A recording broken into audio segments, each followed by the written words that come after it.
speaker. Our speaker today is Dr. Ronald Koons.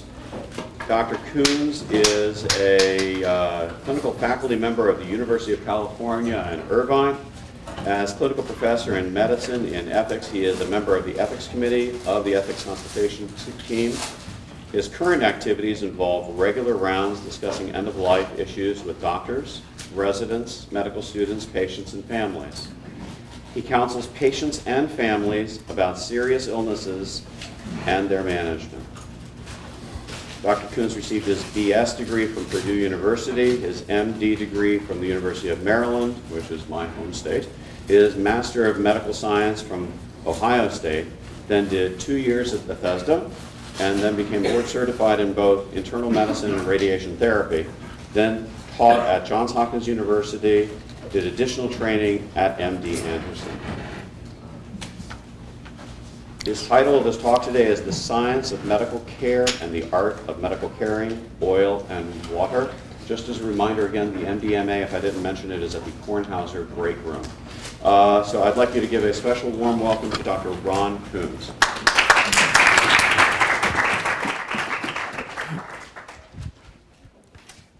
Well, thank you, Dave. It's a pleasure to be here. I want to thank the Geen Fellowship, Geen Fellowship of the Foundation for producing this program.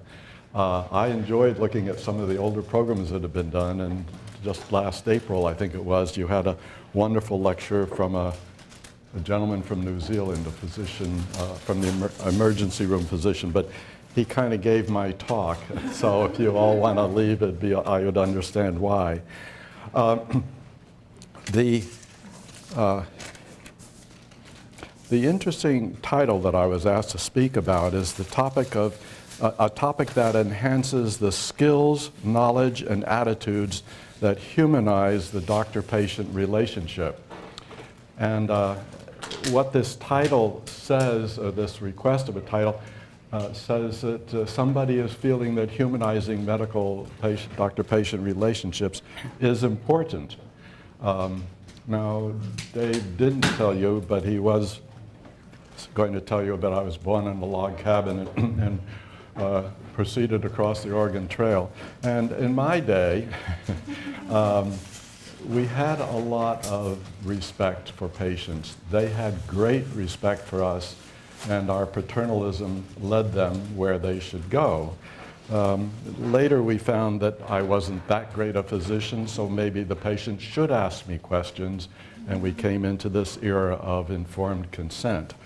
But I still think that humanism and a doctor-patient relationship that is a human one is essential. And what I hope to show you today is that there are mainly, the point I would like to make is that there's physiological reasons for doing so.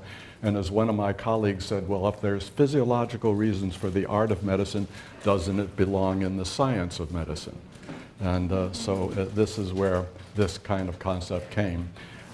We have a program that we do for our fourth-year medical students called The Art of Doctoring, in which we talk about the personal integrity of the person, how they should take care of themselves, and then having empathetic and compassionate relationships with their patients.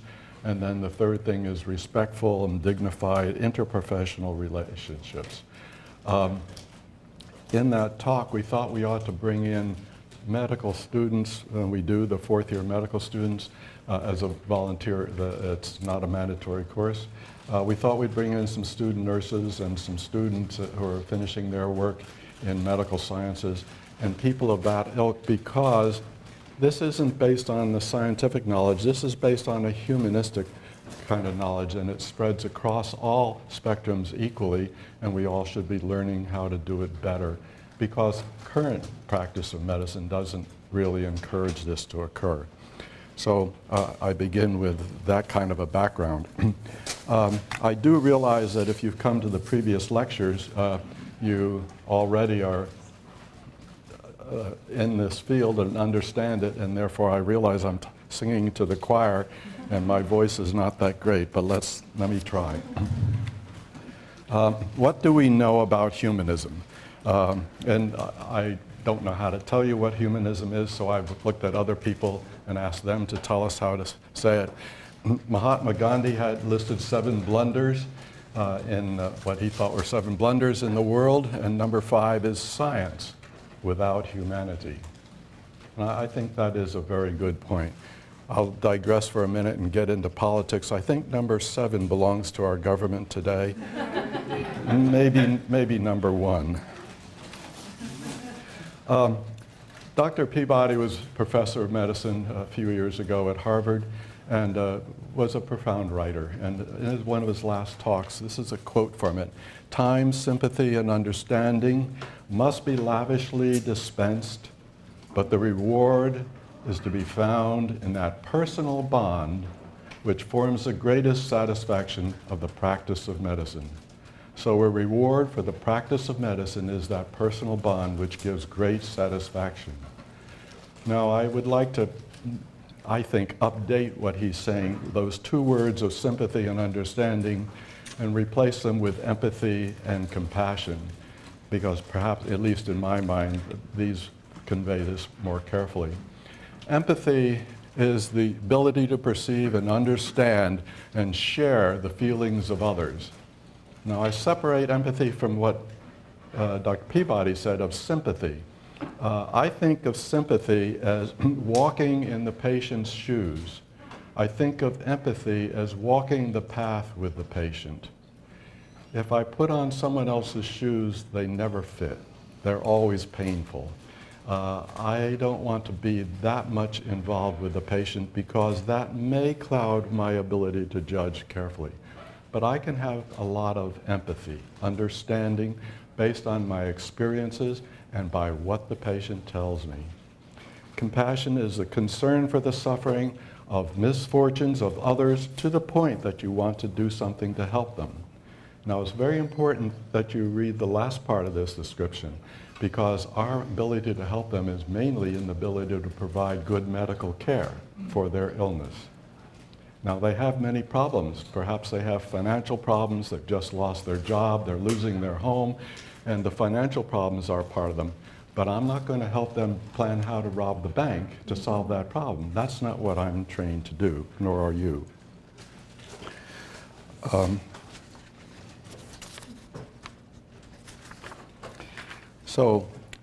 Another quote, yes. This is the Dalai Lama who talked about love, agape love, the love of a human person because they are a human person, not because of any physical attraction. A love for the inner part of the person. And compassion are necessities, not luxuries. Without them, humanity cannot survive. And I think we see that when we get angry at somebody or upset with somebody, that we step back from them, we don't want to associate with them, and we're not interrelating with them, and they're not paying attention to us any longer, and they're doing their own thing, and that's not the way we really want to practice medicine. I thought this is a profound statement because I think it is a good analysis of what's happening now. Duties of respect go well beyond the autonomous decision-making by the patients. I look at our residents who want to be careful. They want to know if the patient has an advance directive. They want to know what the patient wants done. They're showing this respect for autonomy. But they sometimes think of this respect for autonomy as respect for the patient's authority. And it isn't authority. It is the opportunity for the patient or the family who's deciding for the patient to understand the situation, to understand the options that are available to the patient, to understand the complications, the side effects, the negative effects, and the benefits that can occur with each of these options, and then for us to give our advice on what we think is the best plan because of our experience and our knowledge. And that's respect for autonomy. They may make a decision that they don't want treatment. I was in the field of cancer. We've had patients who did not want to receive any treatment. They believed in some other philosophy of way of approaching it. And we had to respect that as much as we disagreed with them.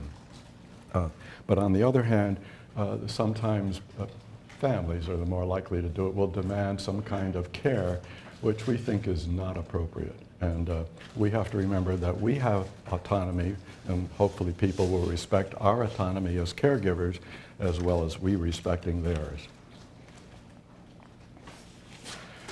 Medicine is a social science in its very bone and marrow. This was a very lengthy article in the Smithsonian, no, I'm blocking on the name of the Hastings Center, in the Hastings Center a few years ago, and a quote that they give. So it looks like this has been around a long time, not only when I was marching through the Oregon Trail, but back even in 1847. Okay, let's see here. And then again, back to Francis Peabody, probably one of the quotes that most of you have heard before. One of the essential qualities of the clinician is interest in humanity. For the secret of the care of the patient is in caring for the patient. And that's 87 years ago. Well, not everyone quite says this is what we need to do, and so they have some complaints about this. And the word complaints is in small letters because I don't think it deserves big letters. I don't have the time to do this. It takes time to listen, to talk to the patient. I don't have the time. That's the biggest problem. The second is medicine is now much more of a business than it is a profession.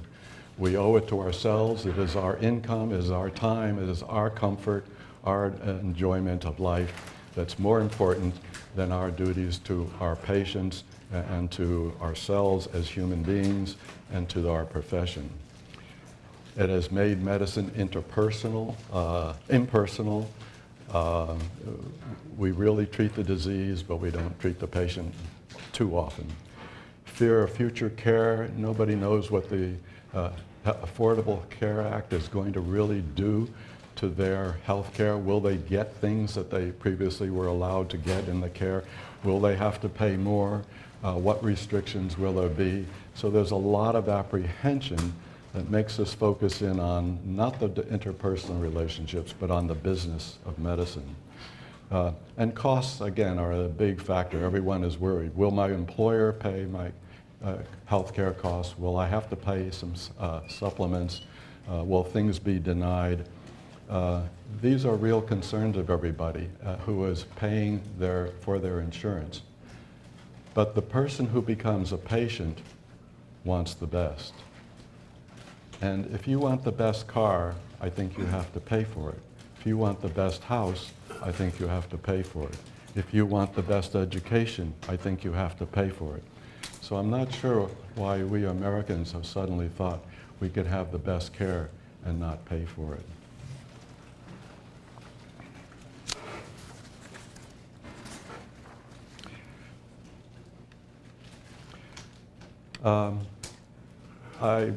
Since I'm talking about the art of medicine, I'm going to just say a word about the science of medicine. It requires knowledge. That's the heart of being a good doctor, and I think that's what most of our universities are doing, is really training and doing the research that expands knowledge. But I think experience adds a great deal to the personal care that comes to the patient, because the simple integration of medicine, if you have 10 pneumonias, all the same type, all the same degree, you would say the best evidence medicine would have every one of them treated the same. But I think from experience, you know that some patients, because of age, of prior illness, of medications, need some modification. We have to individualize it. So experience is important. And when you combine knowledge and experience, then you have wisdom. Now, I don't know how to define wisdom, so I'm going to use a picture which is worth 1,000 words to describe wisdom.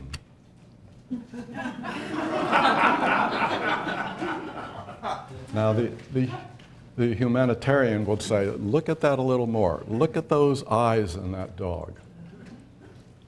Look at those ears. Look at that stance. Look at the skunk's stance. That tail is up. That's the dog's food. But the skunk is saying, hey, I'm a small guy. I'm just going to eat a little bit, and you'll have plenty left over. But the dog is saying, this is my porch. You shouldn't be here. This is my food. But he knows the consequences of his action. and the skunk knows what they can do about it. But we, being understanding physicians, will tell the dog, hold on, when the skunk's gone, I'll refill your bowl. So we need to have understanding of how the patient thinks. They value a personal relationship. Probably the most common expression I get from people, I keep asking people, how do you, when they find I'm a physician or involved in medicine, I say, what's your biggest complaint about medicine? It's usually the doctor never seems to have any time. And so they want an interpersonal relationship, and we need to try to understand why, because we can't answer their need without knowing why they want it. Their wishes need to be known as, and they wish to be known as a whole person. They desire a real conversation with their professional caregivers. And to be healthy is to meet one's social obligations to yourself, to your family, to the people in your community and in your work. And being well is to have a high quality of life. You know that when you're having a bad hair day, that's not a good day. That's not being well, not as well as you'd like it to be. This next slide helps us maybe to understand the different approach that the patient has to being sick. The patient says, I have an illness, and it's how they perceive it. But the doctor says, no, you have a disease, I'll make a diagnosis, treat it, and understand the disease. And we're on not the same. So illness and disease are not as synonymous. And a little inside thing, I think this is very important, and that is that positive emotions do equal healthy outcomes. And the question is asked by Sarah Pressman, do positive attitudes lead to better health? And I will tell you that I think they do. Okay, I'm going to go through a few studies. The last, well, about 35 years ago or so, the people began talking about the mind-body interactions. And most of the time they were talking about a sense of better feeling, of warmth, of comfort, something that was very hard, if not impossible, to measure. But the last decade or so, a number of very nice articles with control studies have shown that there's a physiological benefit, and I'll talk about some of them here in a minute. But these are all things that have been done, of which I have the abstract, and would like to talk about a few of them. I will talk about stress and distress. Activation of sympathetic, autonomic, and immunological systems to adapt to the environmental change that is not necessarily negative. It can be positive depending upon what is the activation process. Distress is when the demands exceed the individual's perceived capacity to cope. So your patient is in the hospital or in your office because they have a problem which they have not been able to take care of. They're in this position of having perceived stress that they can't handle. They want your help. So we're going to need to reduce their distress to the level of normal stress, and they should do better. This study was done in tissue culture.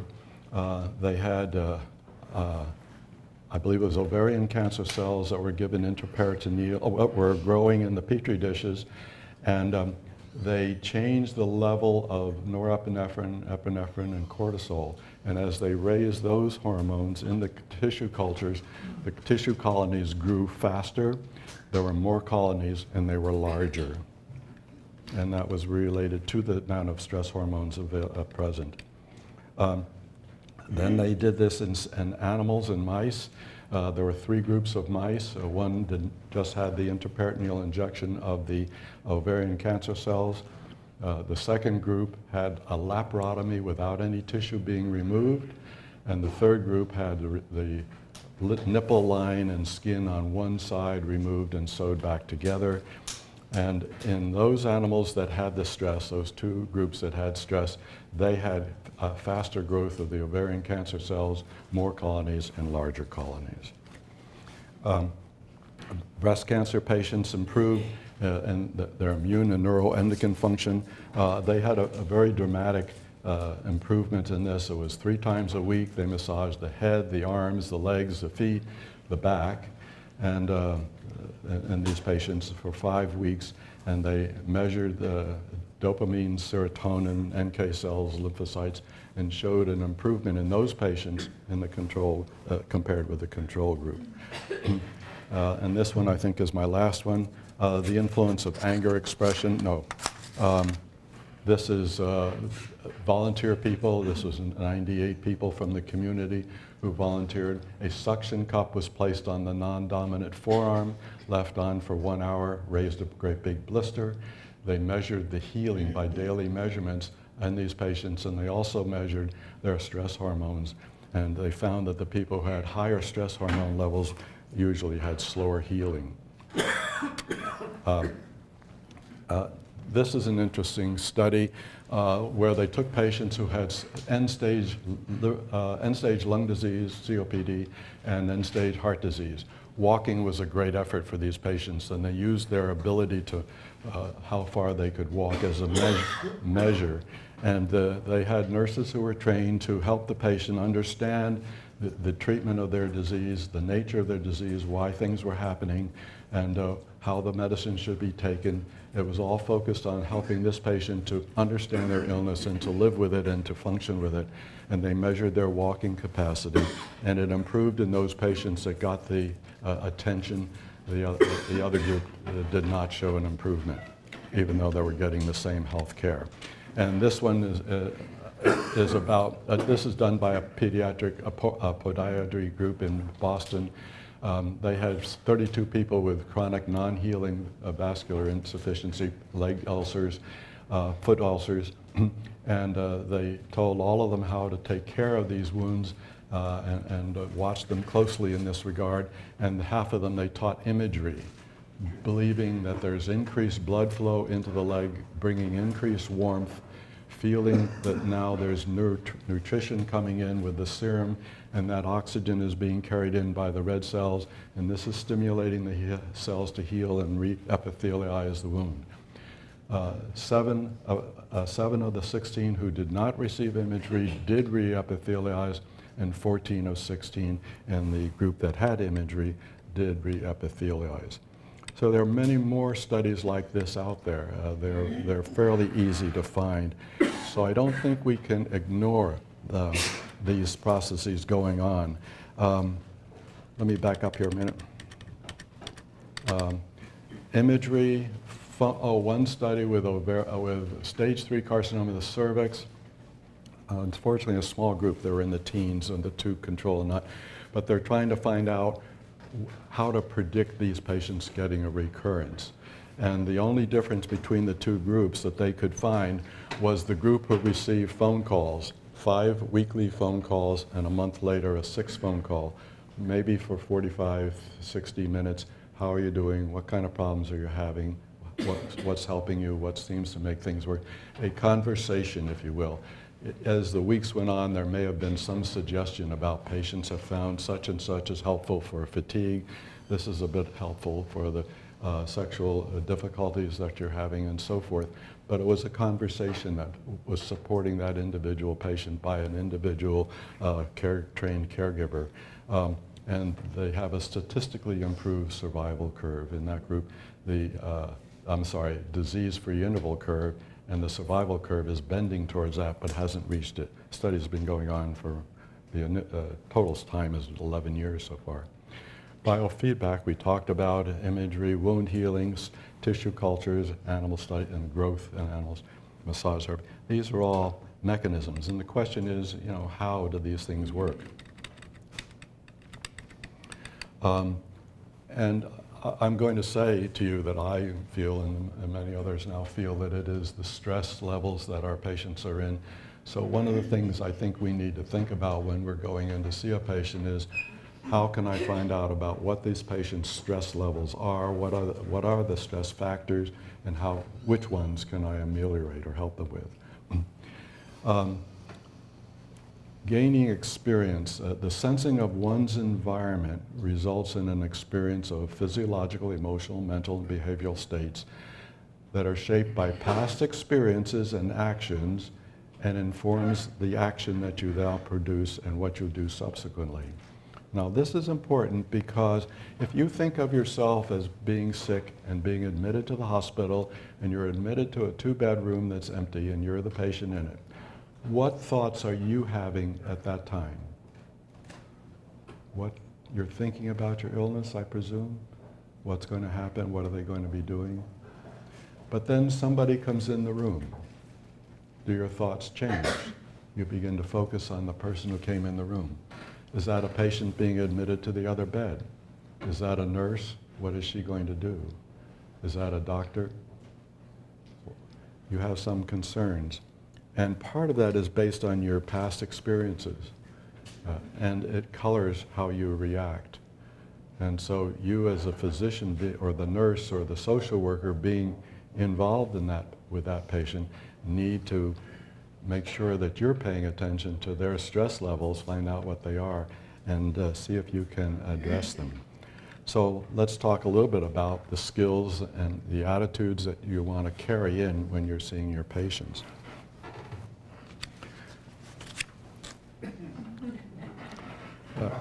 It is hard to understand other people's thoughts, and changing glasses is not the best way to do that.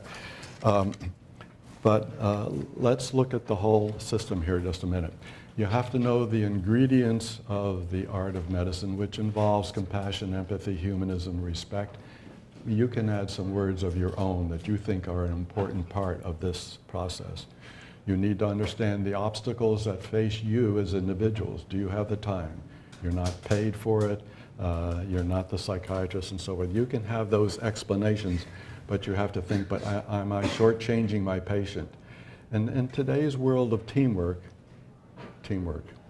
I had a surgeon who said, the doctor's the head of the team. Well, I think in terms of teamwork, everyone has something they need to do. Everyone knows what has to be done, and they do what they can within their skills, but they will frequently step in and help the other person help that patient. So we have to work as a team. I think of it as a horizontal thing. This surgeon thinks of it as this way. The doctor will tell the social worker what to do, the nurse what to do, and so forth. So I think of teamwork as going across everybody, and that's why I think we need to teach this concept to the students who are finishing their social work training, the nurses, the physicians, medical students, need to be taught as a group, because we have to share this thing across this way. So the methods I think I'm suggesting, and I hope you have some other suggestions that you'll give me in a minute. The art of listening, seeking to understand before asking to be understood, being a role model. I tell the students that you are a role model. How you behave with that patient in front of your fellow students, in front of the resident, you can be a positive role model. Think of that as your role, as an obligation that you have both to yourself and to your medical community. And humility is something we don't talk about too often, but it's something that we should remind ourselves, be humble. I'd like to show this video. This is from the Cleveland Clinic, and watch and see. Okay, how am I going to, can I make that a whole picture? No. To make it larger, go to the square at the bottom. Okay. Which one? Oh, I'm sorry. Thank you.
see what I'm going to do here.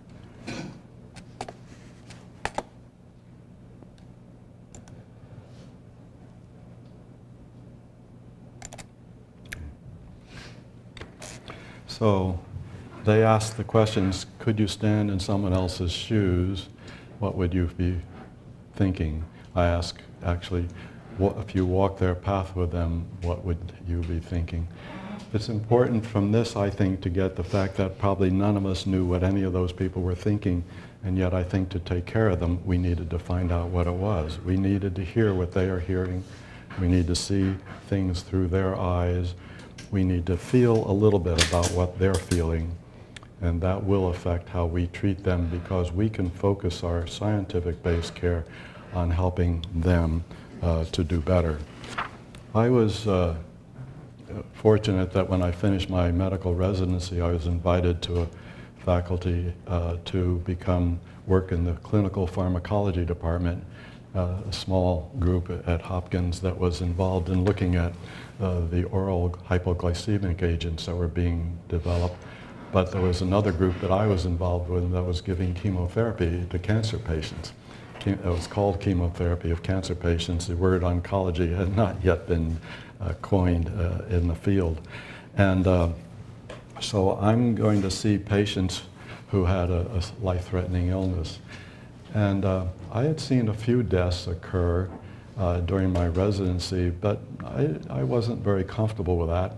An uncle of mine died that I did not know well at all. I had been asked to come and be the pallbearer when I was a medical student. I found that extremely uncomfortable.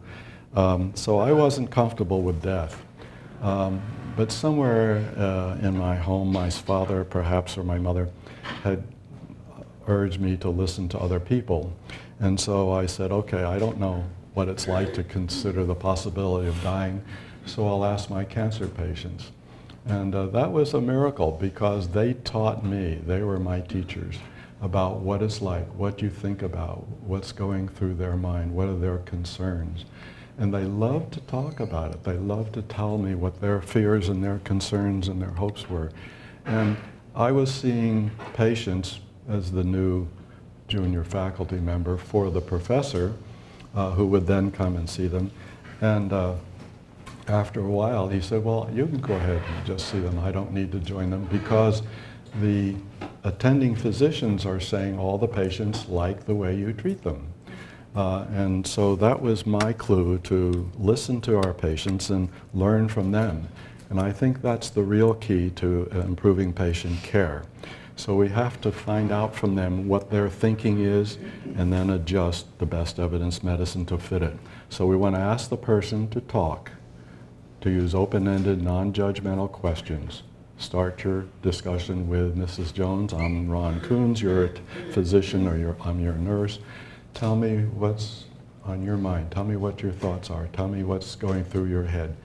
You finish the sentence, but start with tell me. If you do that early in your meeting with a new patient, or even with an old one, saying, okay, what's going on new now? Tell me what's not going as well as you'd like it to be. Those open-ended, non-judgmental questions say to the patient, I want to hear from you. Give me your thoughts. And while they initially will want to respond in the traditional way that they do with all the other medical staff, they'll start in a medical way, you'll eventually see they'll come around to the things that are really very important to them. But it takes time, it takes your respect of listening, and it takes the building of trust that occurs with this. So attentive listening is important, and the respect that you show them, and they in turn will show you, and then the trust. And then you're much more able to lead that person down the path that you want them to, or if you're walking that path with them and you don't agree that that's quite the right one, you can say, hey, there's a path over here this way. Let's take a look at that. Maybe it has some options, and here's what I think it can offer you. And that's the way, once they have that respect for you and that trust, they're much more likely to be willing to listen to you and follow you. Most of the time when the ethics committee gets called in an ethics consultation is because of confrontation. The patient or the family wants this kind of direction of care. The medical team said it's not appropriate. This is what's appropriate. And if we could pick that up early in our interrelationships with patients, then we could begin to address their concern. If you ask me to vote for the party that I don't agree with and say, you should vote this way, and then you tell me all the reasons I should vote the way you want me to, I'm not sure you'll convince me. But if you say to me, tell me why you want to vote for your party, and I give them all my reasons, you can say, well, some of these are valuable, and we have that in our party too. And this one that you want, I think is wrong, and here's why we think it's wrong. You know more about me because you've listened to me first, give you my view on things. Now you can really pick and choose what you want to shoot down in me and have a better impact, I believe. And it's the same thing with patients. It's the same thing with your family. It's the same thing with your workers. When you're having a disagreement, ask the other person to, hey, what's going on? Tell me what's happening. That's a better way to resolve it. And of course, you need to do this with the idea that you're focusing in on issues, not on the person. You can't win with the person. So the key then is to listen to people. And the listening is very hard for physicians and nurses to do today. They're so busy. And so they want to talk. And we have all this wonderful knowledge that we want to impart to the patient. We want to give to them. We want to help them. We want to see them get better. We want them to be discharged. We want them to go out of the office feeling great. So we do the talking. And it is very hard for us to keep our mouths shut. So I always show the students this. It's golden and silver. It's valuable. Don't forget the message. Now, if you are in your traditional business mode of taking care of diseases, when you're the captain of the ship and you look forward, this is the disease. But if you don't recognize that there's a lot more under the water, you could get yourself into trouble. And that's why knowing what's under the water, under the patient's thinking, is important. Their hopes, their expectations are important for you to know. It may be exactly what you want them to feel and think, and you can say to them, good, we're on the same page. But if you ever have to walk down your path and they're not going with you, you've got conflict. You're going to be talking to them twice as often. You're going to be cajoling them, trying to get them to agree with you, to go along with you. You're going to be spending more time in subsequent visits than if you establish a good, compassionate, humane, respectful relationship from the very beginning. And that can start, I suggest, by doing a lot of listening in the very beginning. So again, seek to first to understand, then to be understood. And communication is the most important skill in life, which I would agree with. And I think humanism comes from the heart. And if we don't recognize that we do have a left brain, a right brain, and a heart, we are going to miss the joy of working with family practice physicians. And studies that have been done recently show that 40% of them have at least one, if not more, serious serious affects that are compatible with burnout. So you have to get satisfaction from your work, that what you're doing. You need someone to compliment you. And you can treat the disease perfectly, but the disease is not going to say, you're great. But if you treat the person like a human being, they're going to say, Doc, you're great. And like Mark Twain, Samuel Clemens said, he could live for 2 months on a good compliment. So, thank you for your listening to me. Now I'd like to hear from you folks, your thoughts. And I hope you'll have some challenges for me as well. Yes, sir.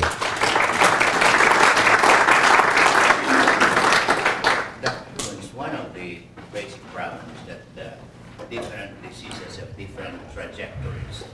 In other words, physicians have been known to be very poor prognosticators in terms on when the patient is going to die. We either underestimate or we either overestimate. And that is very stressful for the family. That's my first question. My second question is, what do you think is the effect of the Affordable Care Act on the cost of palliative and end-of-life care? The second question I can answer, I don't know. The question was, what is the Affordable Care Act going to have on end-of-life care? And the great concern there is the fact that end-of-life care is very, very stressful, distressful. We want to reduce that stress so we can get the best outcome that we can, and yet the system is not going to allow us to do it, I think, is our fear. I think, you know, the whole problem with the Health Care Act as I see it is that we're not focusing on what is the goal and that we're trying to do. We're trying to achieve better health in our people. Prevention is a key thing we need to stress more and more, and then proper treatment of people at a time when the disease is treatable is a problem. And so far our country hasn't agreed with what many of the world agrees, and that a single payer is a beneficial way to do it, with everyone contributing in reasonable proportion to their ability. So I think until we can get a group of people who will focus on a real goal for, let's decide what health care we want. And I would agree, the British had to do this, that we'll set a basic goal that everyone should receive, and maybe there has to be a second tier and another tier that's changed by price, by cost, ability to pay. I'm not sure I like that, but that may have to be the way we can live with it within the costs that we have. Your first question was the fact that we as physicians cannot predict when someone's going to die. And yeah, predictions are uncertain, therefore we shouldn't predict. The important message, I think, to people is that in my experience as a professional, and our nurses are great at this because they're at the bedside more than we are, that we think death is going to occur. In fact, most patients like this do die. So we want to alert you as a family member that death can occur. We cannot predict it. We cannot predict when. But we think your thinking and so forth should involve this thinking, and we want you to be adding that to your train of thoughts and letting us know what happens. Because many times in end-of-life issues, the family denies the painful thoughts of the death of their mother, their father, their brother, their child.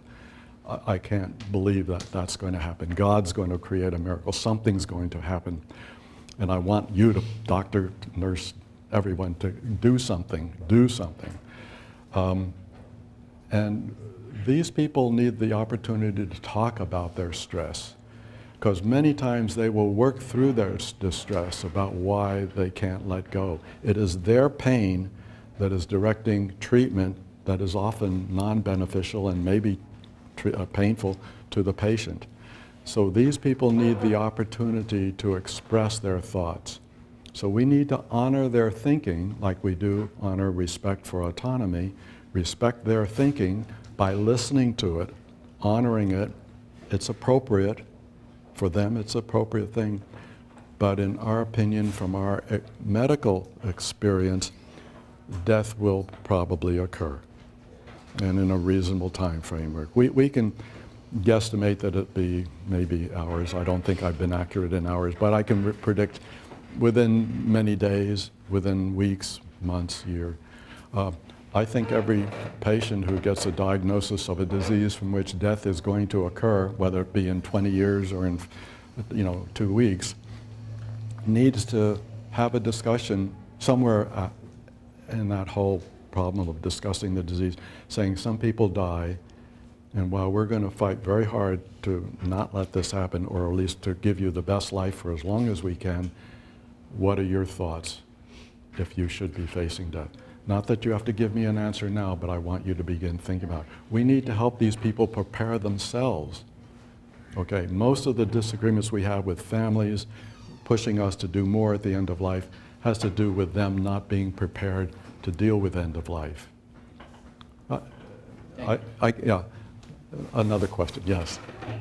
Thank you so much for your thoughts. And I do think that there seems to be a separation between art and science and medicine that I think is really false. So you bring up the example of prognostication.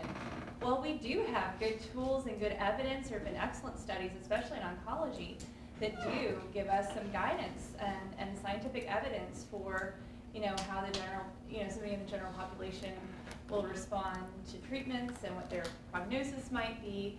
And that information, I think we have an obligation to share with our patients at the appropriate time so that they can make treatment decisions. That's part of honoring autonomy. But we sort of see it as we're doing this, and that's sort of the general, I think, feeling about something like prognosis. But there is science emerging, and I think that same with communication.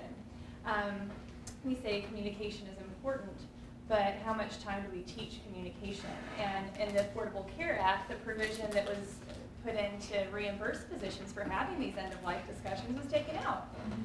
So, so there are some real problems with our system and policy not supporting the things that we're trying to achieve as physicians, and I think that's where a lot of moral distress comes. Yeah. But I think, my question to you with that as a background is that I think that we teach a lot about asking open-ended questions and letting the patient talk and being a good listener. And I think the problem that I've seen some of my students and residents encounter is that they don't know what to do when that patient is talking and maybe not giving them the information they need, which is the purpose of their encounter perhaps.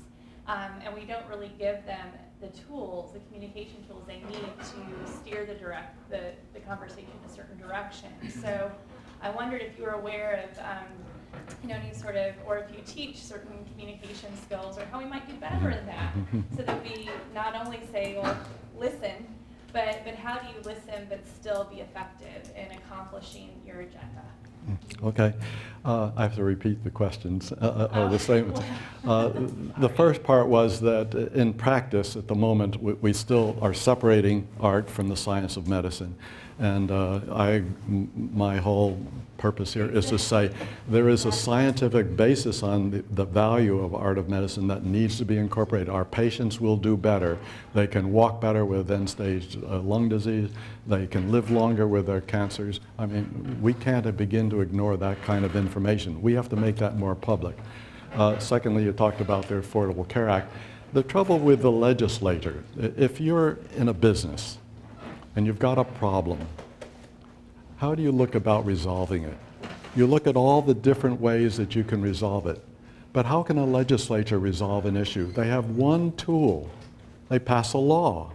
And how often do laws fit everybody? The rigidity of a law is inflexible. And unless you take it to the Supreme Court and then they interpret the flexibility. This is not the way to solve the healthcare problem. It is not through the legislature, in my opinion. Your last part was the residents do the listening and they're getting so far away from what they need to know about the patient that they don't want to continue the listening process. Okay. That is an issue, and I think we have to learn how to redirect the patient. You can say, when they get off and they're talking about, well, the argument occurred at home in this party and the uncle got drunk and he beat up his wife and then I got involved. You want to know, well, okay, what happened to you when you got involved? So you begin to redirect the patient back to talking about their particular health problem. We have limited time. The patients and the families need to know that. One slide I left out.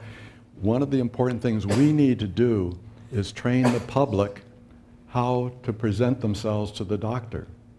Why shouldn't they say, okay, I'm going to the doctor tomorrow and I've got this problem of numbness in my legs, pain in my knee when I put pressure on it, and the anti-inflammatories seem to help quite a bit.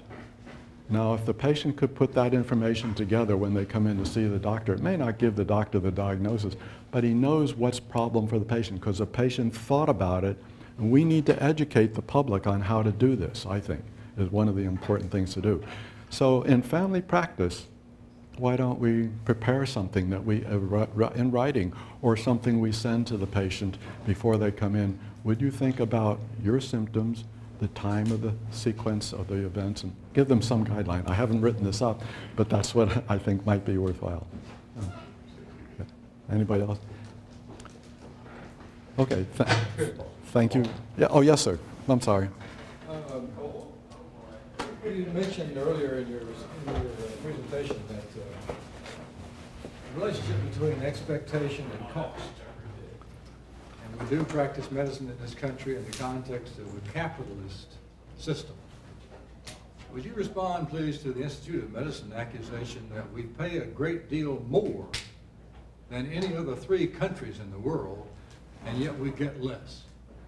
The question is, the facts are that we pay more per capita for health care than any other country in the world, and we don't have any better results. We're less than some of the many good, solid, high-rate countries. I think there's many factors that are involved in that. One, I do feel that our care is at a higher level, and we push it higher. I think that in some countries in the intensive care units, they would be stopping treatment earlier than we would here from the scientific standpoint. They're a little more willing to say, we're not going to win, whereas we have the tendency to say, I won't quit until the end comes. Secondly, I think much of the world is more ready to accept that death is a real part of life, and families and patients don't want to fight, and they're more willing to say that, and it's understood by all sides. In 1900, the average age at the time of death was what? 47, 48, 46. 25% of the deaths were children under age 5. Families had 4, 5, 7, 10. How many children in Mark Twain's life? 22 or something. They saw death on a regular basis. When the patient died, the body was embalmed and put in a coffin in the living room, and people came to the house to pay their respects before the burial. An entirely different process. Death occurs in nursing homes and in hospitals 60, 70% of the time. We don't see death. We don't experience it. How many of you have actually been in the hospital where the patient's dying and gone there at the time of the death, either as the death was occurring or within the hour afterwards while the family was still there? How many of you have done that? Not everybody, and I thank you for those that do it. You need to do that once or twice. You really do need to do that, to be there. Now, sort of in response to your point, what do you say to these people? You don't have to say anything. Silence is golden. Just be there. You know, when you're sick, you want help. And you think of the person who can give you that help. Maybe it's a medical person. But you want your family there. You want someone there to be walking this path with you. You may want the chaplain to be there. You may want to call on a higher power. Please help me. Certainly as you get more desperate, most everyone does return to some degree of spirituality. And it's this fact that we people give the patient support that we sometimes forget. So we need to be there. And all you have to do is to be there. I'm here for you. I remember I worked with, when I retired, I worked thankfully with a breast surgeon. Granted I'm a male and like breasts, but the reason I did was because he was such a marvelous human being with his patients. And he saw a patient with stage 4 cancer and had to let her know, breast cancer, let her know that we had some chemotherapy that would be a rough road. We have some second line and some third line that can be beneficial. He gave her the positive side, but he said, I know it's not going to be easy, and I know that we probably won't win this battle in the long run, but we will be here for you. Those words were important, okay? That's important to the health of that patient. And, before 1900, what did doctors really have in the way of medication that would cure people? We had some herbs that could ameliorate symptoms. We didn't have any really good medications. How did people heal? How did miracles occur? Was it because of their belief? In 1900, in Europe and in this country, religion was very important. Now, I don't think it's the religion, it's the belief that you will get well. That lowers your stress levels, that allows you to get well. So maybe some of the miracles that have been described over the centuries is due to belief of yourself that you will be well, that God, Allah, family, doctor, somebody will do something that makes me well. And if you believe that, your stress levels go down. I still think the stress level is a major factor that we're ignoring. And if I used second-rate antibiotics in an infection, I would be criticized. But if I don't use humanism in the practice of medicine, shouldn't I be criticized because we can show physiological benefit from being human with our patients? Okay. Thank you. Thank you very much.